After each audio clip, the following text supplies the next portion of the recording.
Enjoy চ্যানেলে সকলকে স্বাগত জানাই। আজ বানাবো কৌড়ো। আমাদের গ্রামের বাড়ির একটি জনপ্রিয় খাবার এই কৌড়ো। অনেকদিন বাদে একটি মানকচু পেয়ে খুবই খুশি আমি। মানকচু তো এখন আর সহজলভ্য নেই, ফলে কেউ যদি দিয়ে যায় তো খুবই আনন্দ হয়। মানকচু দিয়ে তো কত রকম পদ তৈরি করাই যায়, কিন্তু আজকে আমি যেটা বানাবো সেটা হলো কৌড়ো। এটি একটি মজাদার খাবার, গলাটা খুটখুটো করে না এই রান্নার রেসিপিতে।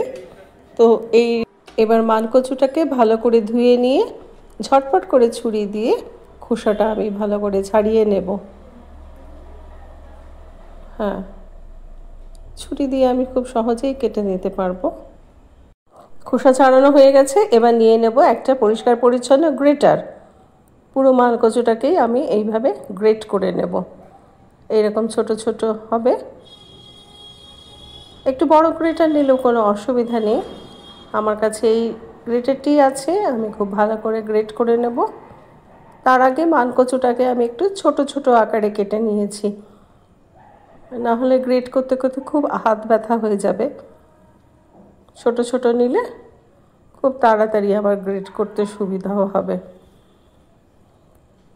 পুরো মানকচুটাকেই আমি গ্রেট করে নেব, একটুও রাখবো না, মানে যতটুকু কৌড়ো বানাবো ততটুকুই।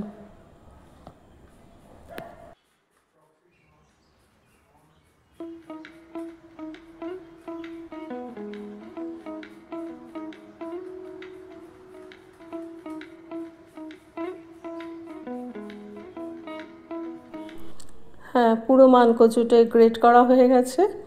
এইরকম ঝুরো ঝুরো হয়েছে, বেশ অনেকটাই হয়েছে, আর খুব মিহি করে গ্রেট করা হয়ে গেছে। এবার আমি এটিকে ভালো করে জলে ধুয়ে নেব।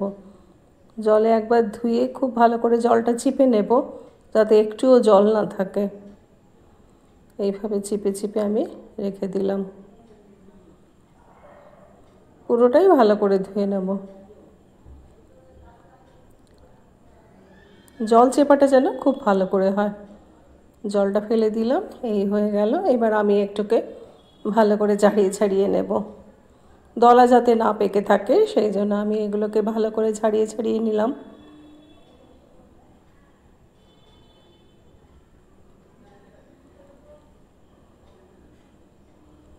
হ্যাঁ, হয়ে গেছে। এইবার কড়াইয়ে তেল নিয়ে নিলাম, অবশ্যই সর্ষের তেল নেব। এটি যেহেতু একেবারে খাঁটি বাঙালির রান্না, তাই খাঁটি সর্ষের তেল লাগবে। দিয়ে দিলাম কালো জিরে আর কাঁচা লঙ্কা। এইগুলো একটু ভাজা ভাজা হয়ে যাবে। ভাজা ভাজা হয়ে গেলেই আমি মানকচু গ্রেট করাটা দিয়ে দেব, পুরোটাই দিয়ে দেব। এবার একটু লবণ দেব, পরিমাণ মতো লবণ। এটি যেহেতু একটু ভাত দিয়ে খাবার পদ, সেই জন্য লবণটা সেই বুঝেই দিতে হবে। দিতে হবে হলুদ। হ্যাঁ, হলুদ এটুকু হলেই হবে। এইবার ভালো করে আমি তেলে নাড়াচাড়া করে ভেজে নেব।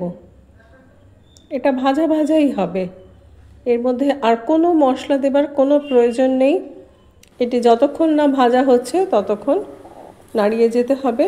অনেকটাই আমার ভাজা হয়ে গেছে, তাই দিয়ে দিতে হবে চিনি। বাঙালি রান্নায় চিনি না দিলে তো রান্না অসম্পূর্ণ থেকে যাবে, তাই চিনি একটু দিতেই হবে। আর টেস্ট বাড়ানোর জন্য চিনিটা আমার লাগবে। হ্যাঁ, অনেকটাই ভাজা হয়ে গেছে, এরকম লালচে লালচে করেই আমি ভাজবো। হ্যাঁ, লালচে লালচে রং একটা ধরেছে, মানে আমার ভাজা কমপ্লিট হয়ে গেছে। আমি একটু টেস্ট করেও দেখে নিয়েছি। এই আমি প্লেটে তুলে নিলাম। এরকম করে একটা মণ্ড করে রেখেছি সাজিয়ে। এর পাশ দিয়ে আমি একটু ভাত দিয়ে দেব। এটি কিন্তু শুধু গরম ভাতেই ভালো লাগবে, এটি আর অন্য কিছু দিয়ে খাবার নয়। গরম ভাতে যা উপাদেয় লাগবে আর কিছুই প্রয়োজন নেই। হ্যাঁ, একটু গরম ভাত নিয়ে নিয়েছি। লাইক, শেয়ার, কমেন্ট আর সাবস্ক্রাইব করে আমার এনজয় চ্যানেলটিকে এগিয়ে দিলে আমার খুব ভালো লাগবে, সেই প্রত্যাশায় থাকলাম।